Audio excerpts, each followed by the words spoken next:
Ndi Igbo rodie. Womenye na ikenele odogwonyo gadelema. Ojora rodie. Womenye na ikenele. Womenye Ndi Igbo no.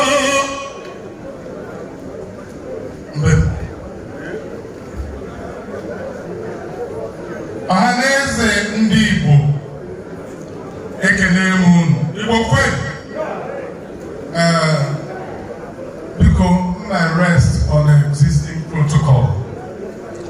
Mana mmewefu okwu wee kelee ndị igwe, kelee chairman anyị, kelee the guest speaker, kelee Ojele Igbo, kelee onye isi Ohaneze Nigeria. Ana m awụ arụ n'afọ ma ọ wụọ ka m kwuo okwu n'ime Engineer Chris Okoye kwu. Naghị alacha nwunye ọnụ ka nlacha anya ọkpa.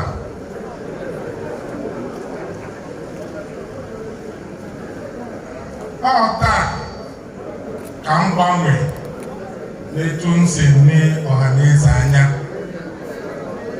Ana m ene Ohaneze anya ka ndị ya eyi ezigbo okpu, yie ezigbo akwa ndị Igbo, tee egwu ndị Igbo, fụta,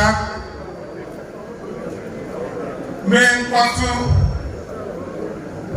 mana amara m na ha na-eche uche etu m si chọpụta taa.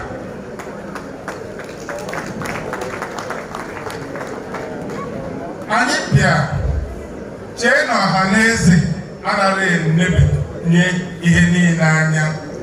Ọ ihe anyị ji bido Igbo niile sị ka anyị nyere ha aka, na anyị na ndị ugwu, na anyị na ndị Yoruba, na anyị na ndị mba mmiri, na anyị nwere crisis of confidence, and na anyị chọrọ ịga n'iru, na anyị kwesịrị ịgbaba ije jupụta biko nụ kee na ibe anyị mee unu gbaghala nụ ka ha ghọta na ọhụrụ anyị gbaruo echi obodo a na-akpọ Naijiria na anyị achụpụtala ibe enumegwu ibe ndị ugwu na-eche ọ na-atụ anyị ụjọ. Anyị na-aba mba na-ekwu okwu karịa ka anyị si kwesị na-ekwu. Anyị na-eme mkpọtụ, anyị anaghị erube etu isi ma anyị buru na mbana. Anyị bụrụ na mbana, anyị na-agwala ịhụrụ na ya bata mepe obodo unu, ịfụrụ ọkụ mbi n'ime ọfịa, ịfụrụ ebe anyị bi.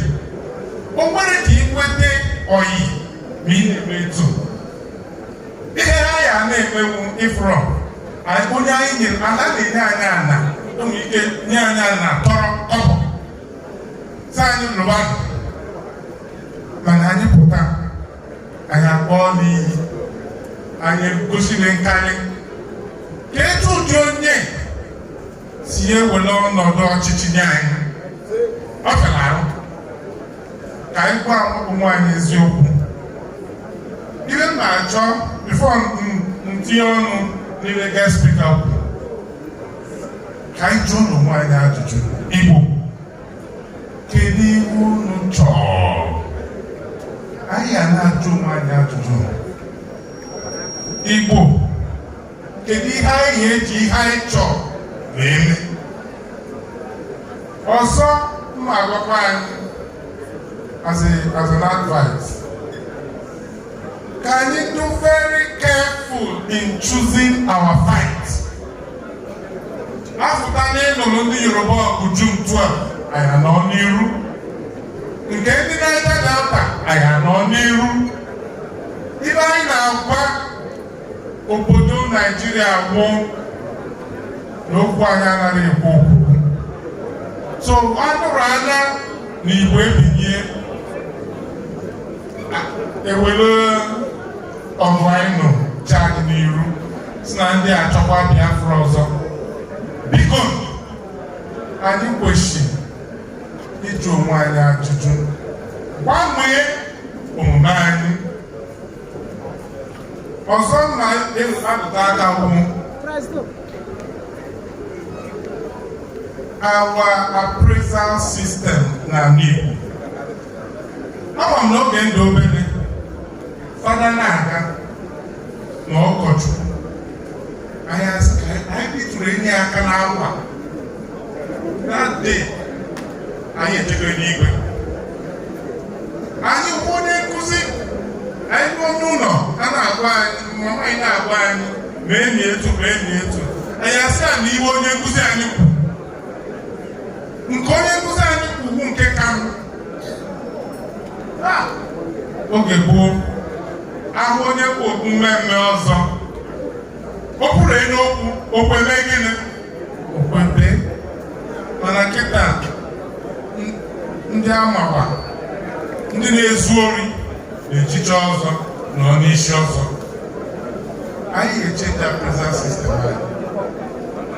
Ndị nọ n'ezigbo ọrụ ebugo ọrụ elu ịkpata ego niile dị n'ụwa ịdara eme mma a na-ahụbụ asọ. Anyị meburu ene nke igwe nweta onwe anyị ka anyị akarịa. Ndị Igbo ka anyị nweta n'onwe anyị, ka anyị mechiri tere ọnụ, ka anyị zopie onwe anyị, ka anyị ghanata anyị na-eche njem be anyị adịka ime ọhịa. Anyị ruo Lagos, anyị alụọ estate, anyị ruo Abuja ebe mbụ enwere 5 houses. Mana be anyị is non-discrete. Anyị aghanata be anyị, anyị edozibe anyị. Ndị mba n'ọzọ bụ etu anyị si dozibe anyị ga-aghọta na anyị nwere ibe anyị na-emenwu. Anyị ayọsa bịa bụrụ president Nigeria. Biko Engineer Chris Okoye gwara anyị ihe ọbụla anyị na-eme chibido with the grassroots. The grassroots wụ ndị town union. Anambra kala na-emetie n'otego maji wee were the fourth realm na-akpọ town union as part of governance. Iwe enumekwu iwe Chris na-agwa anyị ndị Igbo ọzọ mụtịa. Before nje nọ n'ala mma ya anyị ka Igbo na-ekwuzi South East, Igbodu na Rivers, Igbodu na Edo State, Igbanke, Igbodu na Delta State. Biko ka anyị kwuo onwe anyị ndị Igbo ka Igbo na-erujisi na ebe anyị ekele m unu. High Chief. Thank you very much. Biko Emeka Okonkwo. Ọ bụrụ na ị chọrọ akwụkwọ a Engineer Chris de weta akwụkwọ, weta nọmba. Ihe ọ bụrụ na WhatsApp nọmba, send WhatsApp nọmba gị ma email ebe ị chọrọ ka send elie gị. Ọ bụrụ na ị weta ya, ị denye send ya to 080. Ọ bụrụ na ị chọrọ akwụkwọ a na ị chọrọ ka send gị na WhatsApp ma na email, biko ị send ya na nọmba 080 340 675 29 080 340 67. Ndị Igwe niile, maka na onye isi oche ndị Igwe ka a na-enye onyinye nkwanye ugwu, onyinye iti aka n'obi, onyinye nnabata.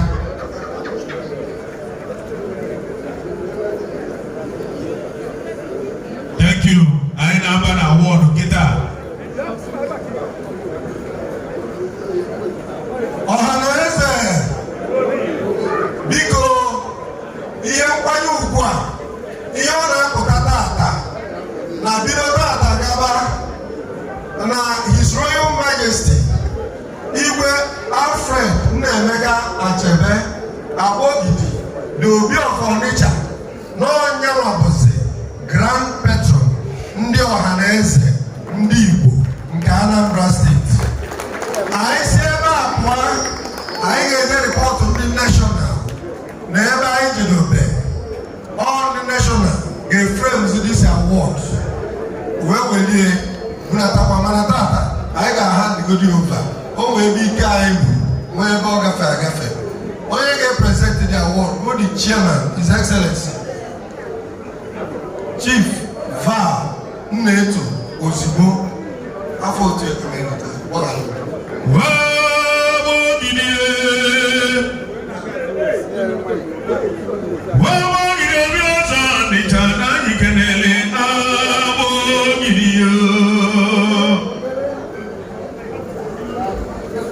Biko ndị Igbo ekele m ọnụ ụmụ anakwaghị ndụ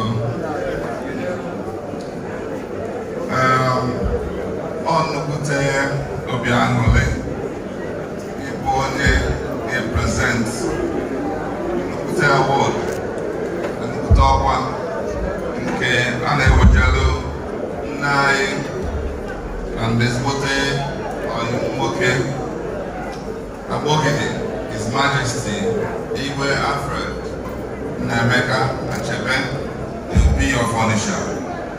I will tell them now, Biamuro, I'm not here, Erika.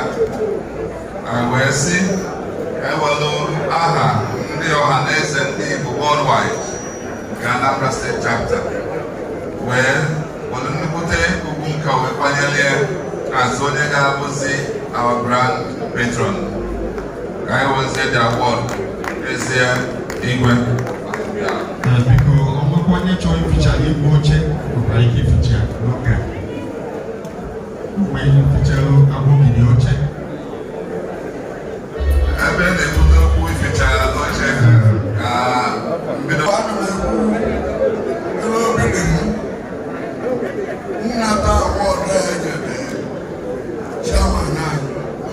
Traditional Rulers Council.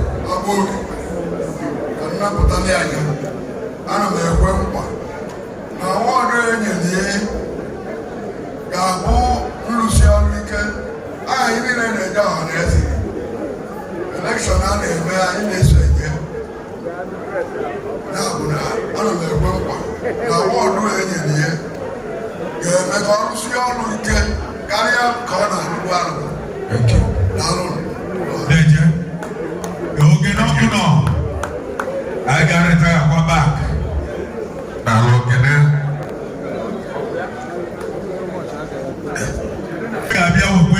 Longest serving monarch in the world. Queen Elizabeth was the longest.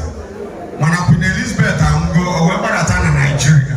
By the time Nigeria, Anambra State. By the time Anambra, the longest serving monarch in the world. Can I just say word? His Majesty Igwe Kenneth O.N. Orizu Keto. Onogo 54 years on the throne. Bolo Onogo on the 97 years old. Mano kana ije, kana foso, kana edeleta, kana guapo. Na sign the check. Name ihe niile. Bolo nyawabo Petron. Ndi Igwe niile na Anambra State. Igwe si n'ifite na apụtara ka ọ bịa Natalia Award ya. The longest serving monarch in the world.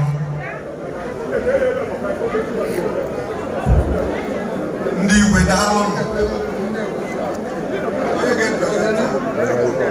Ndi Igwe daalụ. Ndị Ohaneze Igwe niile mere ọfụma anyị na-recognize. Mana agụrụ ndị Igwe niile si Anambra Steeti na-eme ọfụma. Nna anyị bụ Boris ọ takwa afọ. So na anyị si na tata ọ ga-eso na Grand Patron ndị Ohaneze. Ihe nke a pụtara bụ na o zuru ekwusi ọgwụ Ohaneze. Ogwe ka o si gbata dela anyị na ya gbapụtekwa ya. Ihe anyị na-eme anyị bụ ejekwa neshọnal. Nna anyị obi ọzọ ma maka ya na ọ ga-afụ maka ya. Ọ ga-esetụrụ ya meseji. So na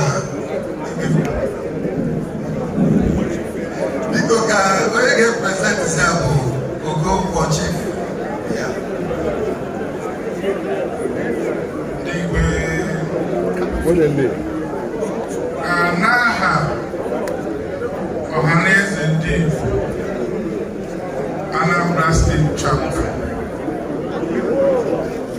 ka njenye His Majesty Igwe Kenneth O.N.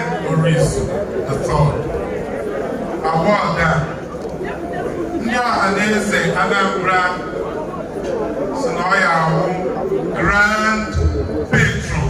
Biko kupu n'aka na-enye unu award a mmeji afa ezinụlọ nye ndị Ohaneze 250,000 bụ ịkwado na Ndi Igbo Orizu award a.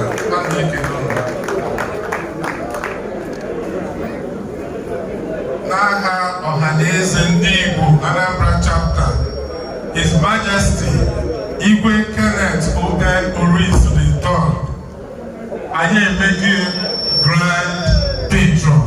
Ekele m unu. Thank you, Sina Kwaka, Grand Patron.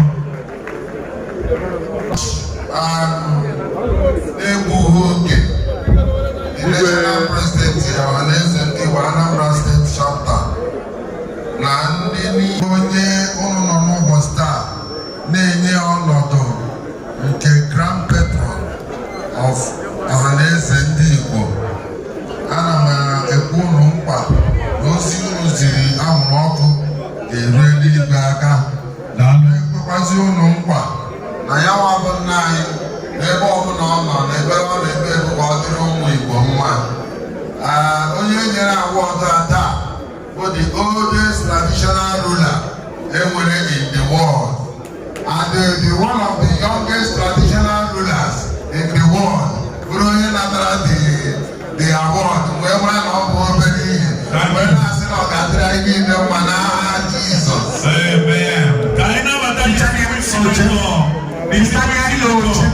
Of the Federal Republic, Senator Chief Sir Ohaneze Ndi Igbo Bagleri Ohaneze Ndi Igbo niile Ohaneze Ndi Igbo niile Igbo nnọọ Igbo Bagleri na anyị kenele odogwu onye ọ ga-adịle mma Ohaneze Ndi. Thank you. Maka na ejizi m okwu ejiro maka okwu ya maazị nna ya. Biko anyị na-egosi na nkesa Emeka Ọfọkịta ndị Nnewi nọkwa n'ebe a. Kedu ihe ụlọ anyị efichala nọ highest monarch na anyị efichaghị oche? Nnewi nọkwa n'ebe a. Ndị Igbo nọkwa n'ebe a. Ya na fichala nọ Orizu oche. Fichala nọ Orizu oche. Before I got to another, can you get Igwe Orizu oche? Can you get the longest serving monarch in the world? Because no.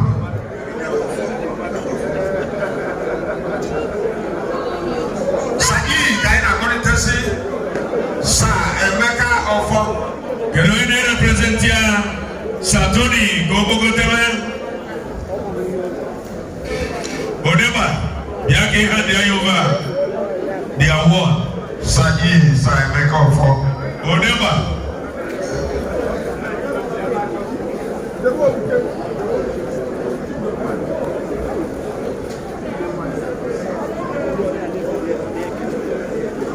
Yeah, we're here beside. Where is Ohaneze biko unu mara Ohaneze a na-enye award mana mgbe ọbụla anyị wepụtara na anyị na-enye ịmana ihe a siri ike award a na-agatụ nnukwute nwanne anyị nwoke maka ndụ ọ na-azọ n'Afrịka niile na Naịjirịa niile na ala Igbo niile bụ Chief Sir Emeka Ofo. Mabolulu ego no spending in dollars for the eradication of polio in Africa, in Nigeria. I will say that I got where I will make go away mmerụ na-aga na ndụ ọ na-azọ so na tata ka a na-ewepụta awọdụ ya anyị wee na-akpọlitezi injinia Chris ka o nwee ike zie nwanne anyị nwoke a ozi ya. Biko anyị na-eji afa ndị ọhaneze n'ụwa niile nke Anambra steeti one of the chapters wee na-asị daalụ Sir Emeka Offor for enormous contributions to the eradication of polio in Nigeria by Ohaneze Ndi Igbo World Anambra State Chapter on this 30th September 2022. Thank you, thank you very much. Thank you very much. I need a Jesse Care Chief. Okay. Ohaneze kwel ka prona award ka anya ife maka na ụkwara nga dị ọsịsa nke ebe a tawa ya sịkwa nke Ohaneze na Abuja branch na ifuru ji wee nye ya award a gosi ife gbasara arụ ike wee na-ekwu okwu site n'afọ foundation bụ ife gbasara health anyị na-afụ n'ebe ahụ ebe si Emeka Offor bụ the founder si enye aka nke a bụ nke unu fụrụ anya na-anụ na ntị ego na o tinyere ife gbasara ife na ọya tụrụ ọkpa bụ polio n'ọkwụsị n'ụwa niile abịazie maka na-esi ụlọ wee dịma wepụ n'ilo aka anyị na-enye to the foundation nke ọ bụ the founder ife gbasara arụ ike dị nne ọ bụrụ nke ntị oge COVID-19 bido foundation anyị nyere nnukwu ọgwụ niile dị iche iche ife gbasara ya arụ ike ma special mask a na-eyi anyị nyere Anambra State University Hospital dịkwa Anambra University Hospital the orthopedic and all the other support that is the aspect of health every week anyị na-enye ndị mmadụ efu maka arụ ike na foundation anyị na-agarịkwa na ebe dị iche iche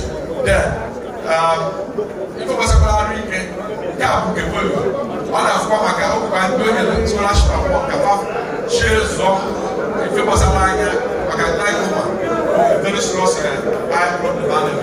So anụrụ ife national president representing ọchịchara anya national president na a na-enyere Ohaneze aka ide anyị ghọtara ife gbasara Ohaneze na ọ bụrụ jọsi nza afa uche van dị fa ọ ga-enwekwu ogologo obere ife ka m ga-amalite communication EDC ka onye na-afa etoke ga-enye Anambra State of Ohaneze.